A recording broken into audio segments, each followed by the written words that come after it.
Hello again, wrestling fans. The Wrestling Man back at you again. Sorry I've been away for a while. For those of you who actually care, my laptop was getting fixed, getting a new virus protector put in, had to be updated. So yeah, I'm back this time with not a Raw recap, not a Smackdown recap, not even a pay-per-view recap, but a house show recap. That's right, house show that took place in my hometown, Hamilton, Ontario, Canada. I was there live tonight. And big news right out the bat. The opening match was The Miz and John Morrison taking on CM Punk and Kofi Kingston for the WWE Tag Team Championships. Big shocker here, folks. Check WWE.com. The pictures are up. Miz and Morrison, new Tag Team Champions after a tremendous match. It was actually one of the best matches I've seen in the last couple months. It was that good. I really loved it. So Miz and Morrison are your tag champs after Morrison provided the distraction for Kofi before Kofi could finish Miz off, allowing Miz to hit the reality check outside of the ring. Everybody was legitimately shocked. The crowd popped for it, merely because it was a title change. I think they were all shocked just as much as I was. As we all know, title changes rarely happen at house shows these days. But don't believe me, go to WWE.com. The pictures are right there. It's the top story right now. Next up was Bret the Hitman Haas. Yeah, against Kane. Charlie was paying homage to Bret. He wasn't really making fun of him. Either way, it's a nice tribute. But Kane killed him. Maybe that was their way of burying Bret. I don't know. I just think they just needed Charlie to do a gimmick and for Kane to beat him. I'm sure it's different from any other show they do, but anyway, not much to talk about here. Kane wins with the choke slam. Yada yada yada. Big red douchebag keeps on going. Okay. Next up.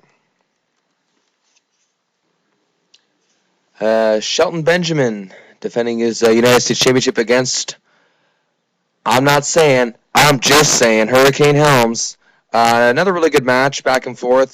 Solid action between the two guys. I think that these two could have a really good program and perhaps steal a show somewhere down the line. Helms was quite over.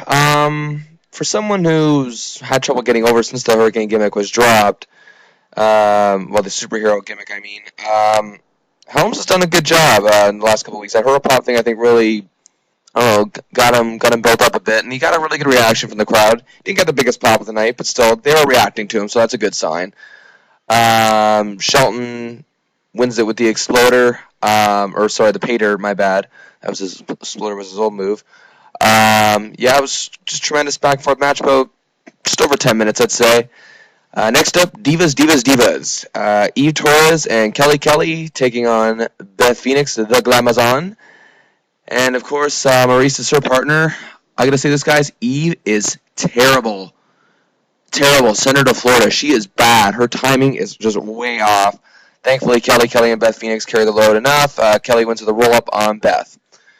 Okay, next up, last match before intermission, Rey Mysterio, who got the biggest pop of the night. I'm not kidding, folks. The biggest pop of the night. There were just tons of kids there. I'd say the crowd was maybe about 6,000, 7,000. Ray just got the biggest reaction I've heard him get in a long time. Again, just thousands of kids wearing Mysterio masks. Just Mysterio masks everywhere, from to kids to teenagers. It was just, he was by far the most popular guy there. Again, the crowd just loved him. He fought against Mike Knox. You know what?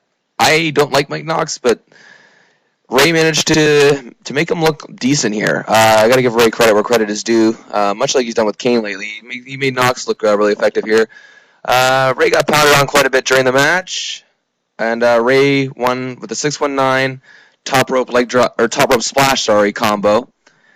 And so it wasn't a bad match. I gotta say it was pretty good. So then it was intermission.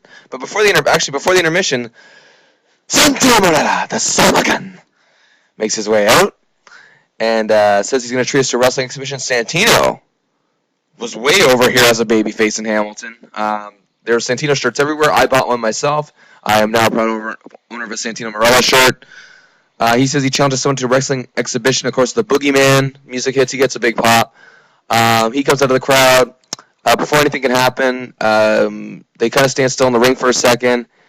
And Boogeyman makes a gesture. Santino screams like a girl. It was hilarious and runs out of the ring. Boogeyman chases him in hot pursuit. Like, they just bolted it to the back. Like, we're talking almost Ultimate Warrior here.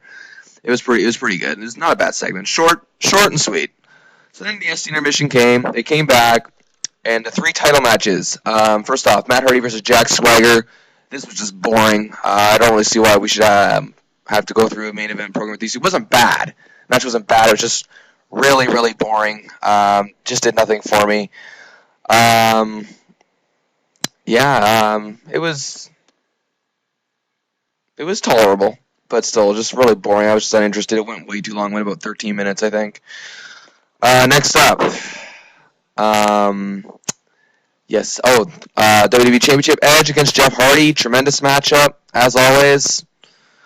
Edge got on the microphone before the match saying how he had his very first WWF match in Hamilton back in May of 1996. I was in attendance for that. I was only 13 at the time. Under the guise of Sexton Hardcastle, he fought against Bob Holly in the opening match that night, and he lost. He said, "We didn't support him then, and we don't support him now," although I don't know what he was talking about because quite a few people were cheering him. But either way, Jeff got a huge pop, by the way.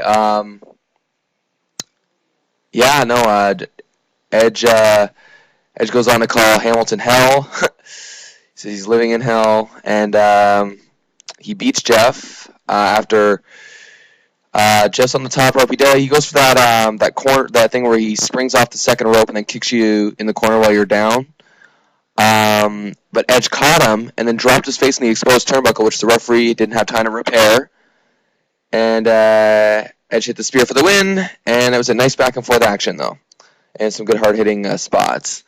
The main event, John Cena versus Chris Jericho. This was actually a bit more fast-paced than their match at Survivor Series. It went about as long, I'd say, about just close to 50 minutes. Cena gets the win with the FU.